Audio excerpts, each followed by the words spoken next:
এই মুহূর্তে আমাদের সঙ্গে আজ তাক বাংলার একেবারে একান্ত সাক্ষাৎকার দেবেন হুমায়ুন কবির। হুমায়ুন কবিরকে বলা হচ্ছে জায়েন্ট কিলার, মানে দুটো বিধানসভা কেন্দ্রে দাঁড়িয়ে দুটোতেই জয়লাভ। কি বলবেন, কেমন লাগছে হুমায়ুনদা? দেখো ভাই, ভারতবর্ষের রাজনীতিতে বর্তমান প্রাইম মিনিস্টার নরেন্দ্র মোদীজি দুটো সিটে লড়াই করে দুটোতেই জিতেছিলেন। Leader of the opposition national কংগ্রেসের লিডার রাহুল গান্ধী দুটো সিটে জিতে তিনি একটাতে রিজাইন দিয়ে তার দিদি প্রিয়াঙ্কা গান্ধী আবার পরবর্তী সাংসদ হয়েছে। আর বাংলার রাজনীতিতে, বাংলার নির্বাচনে বর্তমান মুখ্যমন্ত্রী তিনি দুটো সিট 2021-এ তিনি নন্দীগ্রামে মুখ্যমন্ত্রীকে হারিয়ে জিতেছিলেন, একটা সিটেই লড়াই করেছিলেন। আর এবারে দুটো সিটে লড়াই করে আবার মমতা ব্যানার্জি বাংলার মুখ্যমন্ত্রীকে প্রাক্তন করে দিয়েছেন। কাজে উনিও দুটো সিট ছুঁয়ে রেকর্ড ছুঁয়েছেন।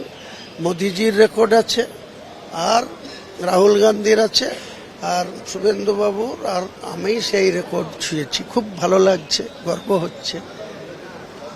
সেটা যেটা দেখলাম যে তৃণমূল কংগ্রেসের পক্ষ থেকে একটা বিষয় বারবার বলা হচ্ছিল, বাবরি মসজিদের জন্যই এই এত জনসমর্থন, কিন্তু আপনি তো দেখিয়ে দিলেন মানুষ আপনার সঙ্গে আছে দুটো বিধানসভা কেন্দ্রেই। আগামী দিনে আপনাকে আরও দেখাবো, এটা বাবরি মসজিদের সঙ্গে কোনো সম্পর্ক নেই। বাবরি মসজিদ একটা আলাদা প্রাসঙ্গিক, আমার ধর্মীয় ব্যাপার। মসজিদ হচ্ছে নামাজ পড়ার জন্য, নামাজ আদায় করার জন্য। সেই মসজিদ, বাবরি নামটার সঙ্গে মুসলমানদের একটা আবেগ আছে, তাই তারা বাবরি নামে মসজিদ করব বলেছি, তাই তারা অনেক অর্থ সাহায্য করেছে। আমি তাদের কোনো মতেই অমর্যাদা করতে পারি না। আমার নামে অনেক মিথ্যাচার করা হয়েছে, আমি নাকি বাবরি মসজিদের টাকা নিয়ে নয় করেছি, ইলেকশন করেছি। আমি একটা টাকাতেও হাত দিইনি বাবরি মসজিদে। সেখানে যা টাকা পেয়েছি, ল্যান্ড পারচেজ করেছি, অনেক কোটি টাকার ল্যান্ড পারচেজ করেছি। কাজ শুরু হয়েছে, কাজ চলছে। আগামী 3 বছর টার্গেট ছিল, 2 বছরের মধ্যে বাবরি মসজিদ কমপ্লিট করব। আরও মানুষের আর্থিক সাহায্য প্রয়োজন।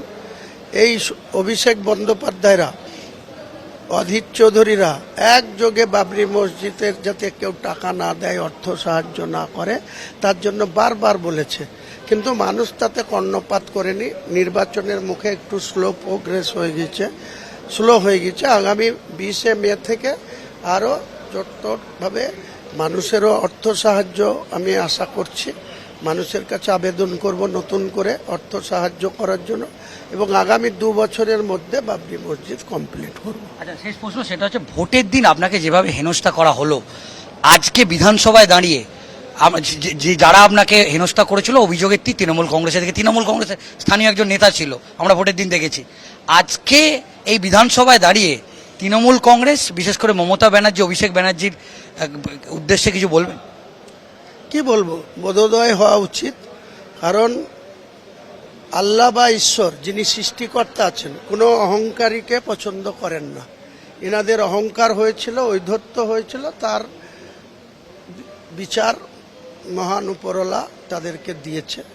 তাই তাদের বাকি জীবনটা শিক্ষা নেওয়া উচিত এখান থেকে, যে মানুষ সৃষ্টিকর্তার দ্বারা সৃষ্টি, সেই সৃষ্টিকর্তার প্রতি সবাইকে আমাদের শ্রদ্ধা রাখতে হবে, আস্থা রাখতে হবে। আর কোনো মানুষ যেন মানুষকে হেনস্থা না করে, ক্ষমতার অপব্যবহার না করে, শক্তির অবক্ষয় না করার চেষ্টা করে, এটাই বলবো। করলে তার পরিণতি পাপ, বাপকেও ছাড়ে না। তাই হয়েছে। আপনার রাজনৈতিক দলের কাজকর্ম এবার কিভাবে চলবে? আমার রাজনৈতিক দলের আগামী টার্গেট, আমার পুরো ঢেলে সাজাবো, গোটা রাজ্যের সংগঠনের ঢেলে সাজাবো, জেলা ওয়াইজ সংগঠন করব, ব্লক ওয়াইজ করব, বুথ স্তরের কমিটি করব। আগামী পঞ্চায়েত এবং পৌরসভা 2027-এ পৌরসভা নির্বাচন হবে ফেব্রুয়ারি মাসে, সেই নির্বাচনে অংশগ্রহণ করব।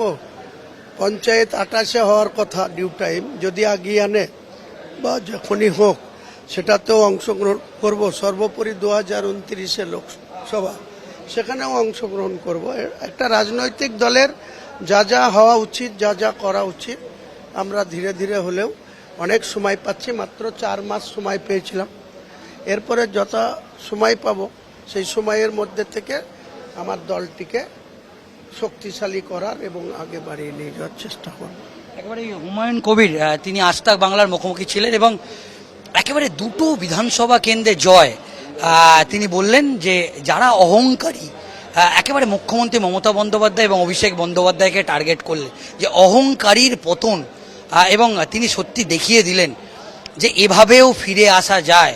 তিনি কিন্তু এই মুহূর্তে বিধানসভায় দাঁড়িয়ে এবং মমতা বন্দ্যোপাধ্যায় তিনি কিন্তু হেরে গেলেন, কিন্তু এই হুমায়ুন কবির যাকে বলা যেতে পারে তৃণমূল কংগ্রেস থেকে কিভাবে কি হয়েছিল সেটা গোটা রাজ্যের মানুষ জানেন, কিন্তু তিনি এই মুহূর্তে সেই বিধানসভায় দাঁড়িয়ে।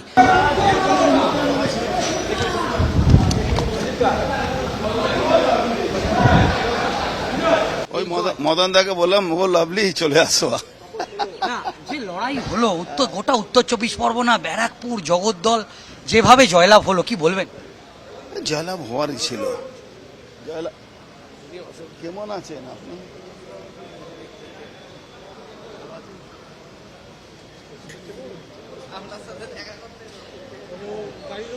অর্জুন দা, এটা কি শুভেচ্ছা জানাচ্ছেন? আরে আমার গুরু, গুরু আমাদের গুরু। আমরা রাজনীতি যারা করেছি উনি আমাদের সবারই গুরু।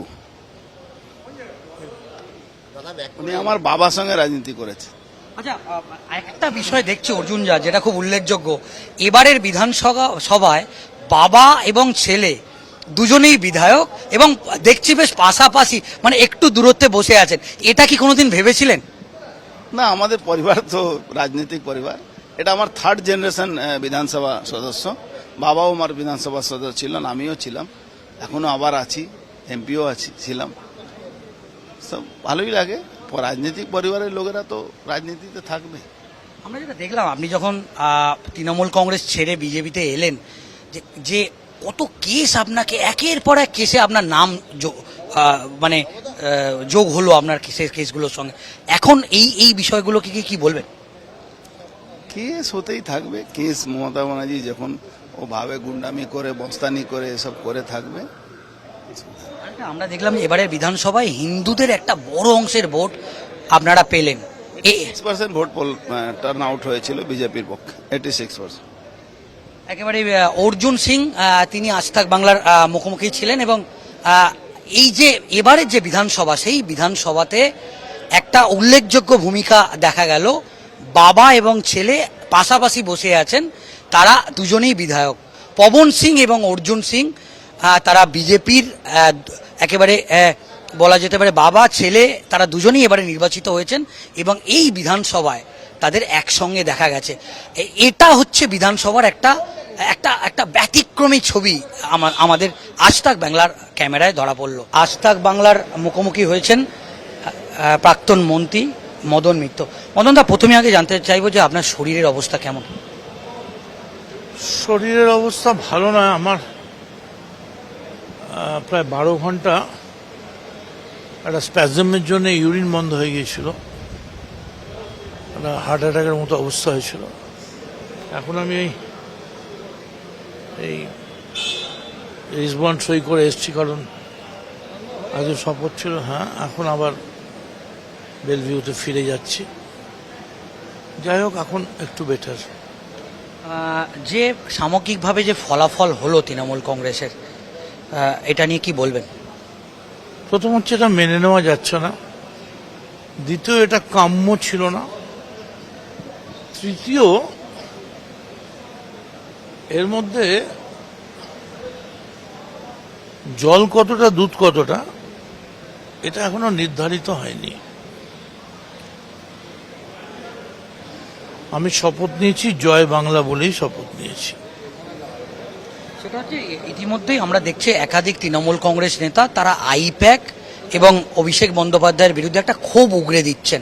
আজকেও বিধানসভায় তৃণমূল কংগ্রেসের যারা বিধায়ক যারা শপথ নিতে এসেছিলেন, তাদের মনে একটা কিরকম চাপা ক্ষোভ যে দলটা মমতা বন্দ্যোপাধ্যায় তৈরি করেছিলেন, কোনো অংশে আইপ্যাক তারা এমনভাবে পরিচালনা করেছে যে তাদের গুরুত্ব, মানে বিধায়ক যারা, তাদের গুরুত্ব হারিয়ে গেছিল। কি বল? আমি একটু ভিন্ন মত পোষণ করি। যেটা জিতেছি সেটা দলের জন্য, আর যেটা হেরেছি সেটা আইপ্যাকের জন্য। এই দুটো যুক্তি আইনগতভাবে দাঁড়ায় না। আর এ ব্যাপারে কোনো সন্দেহ নেই, অভিষেক প্রচুর চেষ্টা করেছে, প্রচুর পরিশ্রম করেছে। আমরা তো ইন্দিরা গান্ধীকেও হারতে দেখেছি, রাজনারায়ণের মতো একজন পাগল ছাগল লোক, সেও ইন্দিরা গান্ধীকে হারিয়ে দিয়েছে। আবার 3 বছরের মধ্যে পট পরিবর্তন হয়েছে। So this is politics, and everything is possible and impossible in politics. তবে আমি দলের ব্যাপারে কোনো মন্তব্য করব না। দল আমায় নমিনেশন দিয়েছে, সাপোর্ট দিয়েছে, সিম্বল দিয়েছে, মন্ত্রী করেছে। এই মুহূর্তে ঝগড়া করার সময় নয়। সবাই মিলে একসঙ্গে থেকে নতুন করে বাংলার মানুষ যে দায়িত্ব দিয়েছে সেই দায়িত্ব পালন করা। আমার খালি একটাই আবেদন আছে, যে তথাকথিতভাবে যে শাসনভার গ্রহণ করে তার দায়িত্ব রাজ্যে শান্তি স্থাপন করা। শেষ প্রশ্ন, এই যে জয়টা আপনার কেন্দ্রে কামারহাটি, এটা তৃণমূলের জন্য জয় না ব্যক্তি মদন মিত্রের জন্য? একেবারেই নয়, পুরোপুরি তৃণমূলের জন্য নয়, মমতা ব্যানার্জির জন্য এবং অভিষেক ব্যানার্জির জন্য। একেবারে মদন মিত্র তিনি আজ তাক বাংলার মুখোমুখি হয়েছিলেন এবং একাধিক বিষয়ে এই যে পরাজয় এবং আগামী দিনে তার ঘুরে আসা ফের তাদের, এবং তিনি বললেন তার জয়টা তৃণমূল কংগ্রেসের জন্যে। কিন্তু তার মনেও আমরা যেটা দেখলাম যে তিনি যখন ইন্টারভিউ দিচ্ছিলেন তিনি বললেন যে এই জয় বা কোনোভাবেই কাঙ্ক্ষিত ছিল না এবং আজ তাক বাংলাকে তার ব্যক্তিগত মতামত জানালেন।